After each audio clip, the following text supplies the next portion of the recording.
Napasmado ang bunganga. Beep, beep, beep, beep, beep. Ang tagalupa na viral ang mukha. Bip, bip, bip, bip, bip. Bumibip, bip, bip, bip, bip, bip, bip, bip, bip, bip, bip, bip na ba? Ang lahat! Martian! Beep, beep, beep, beep. Enrico Pañero! Bip, bip, bip, bip, bip. Beep, beep, beep, Bip, beep, bip, bip, bip, bip. Bip, bip, bip, bip, bip. Tik tilaok! Tik tik tilaok! Beep, beep, beep, beep, beep. Ito na ang 101.1 Yes FM Balitang mga Yes Friend, gulat na gulat tayo kahapon sa balita na tinanggal na si General Nicolas Torre III sa pagiging PNP Chief. Paano yung gulat, Martian? Paano? Gulat na gulat o kahit ako mga Yes Friend. Gulat na gulat ako, umaga yun eh. Siguro mga 8:45, mga ganyan. Basta mga 8 pasado mga Yes Friend, no? Binalita na tanggal na sa pwesto. Huwag naman pinatalsik. Masyado naman kayong harsh. Masyado namang harsh yung pinatalsik. Tinanggal sa pwesto. Oo, yan, no? At syempre, mga Yes Friend, ito ay desisyon ng Pangulo. Si PBBM! Yun, si PBBM, no? Actually, mga Yes Friend, ano, nakakagulat dahil sa alam natin na malaki ang tiwala ni PBBM dito kay General Nicolas Torre III, no? Una, mga Yes Friend, yan, yung pagkaka-aresto niya kay Pastor Kibuloy. Achievement niya yun.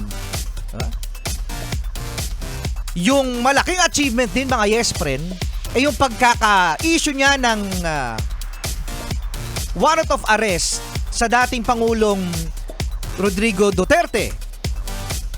Isa pa, mga Yes Friend. Ang dami naman! Isa pa, mga Yes Friend, yung pagkakapanalo niya sa boxing. Yan ang malupit! No? Kay acting Mayor Baste ng Davao. Yun, ng Davao City. Grabe, ang daming achievement pagkatapos tinanggal. No way!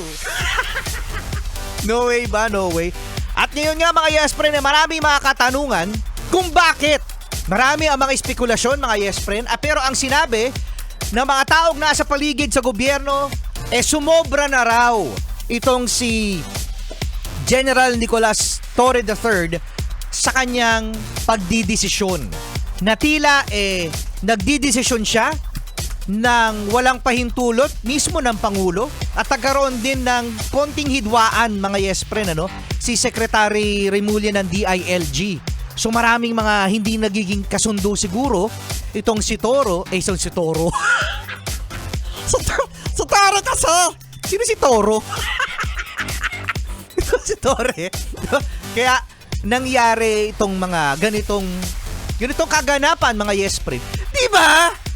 Isipin mo, favorite siya ni PBBM eh. So na-demote nga daw. Ang tanong, mga Yes Friend, Martian, saan kaya pwedeng ilagay itong si General Torre? Alam mo kung ako sa'yo, Ayan ha. alam mo kung ako sa'yo, paring Torre, Parin Torre ka dyan ha. alam mo kung ako sa'yo, dude, kung ako sa'yo, dude, mag-early retirement ka na. Mag-early retirement ka na. Kasi candidate siya, mga Yes Friend. It's an option for him para magretiro na. So ano ang sabi mo, Martian? Torre, retire! Torre, retire! Torre retire na raw. Which is, actually, magkakaroon siya ng peace of mind. Magkakaroon siya ng malaking pera. Mga Yes Friend, kasi di ba kapag nag-retire ka, mayroon kang makukuha sa kumpanya. So, ayun na lang siguro, no? Okay?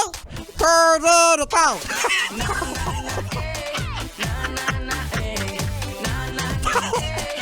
Ganun na lang para magpahinga na, okay? Oo, gano'n. Peace of mind, di ka nga. Kasama niyo pa rin, Enrico Pañero. At may saan, buto na lang ang shit ko!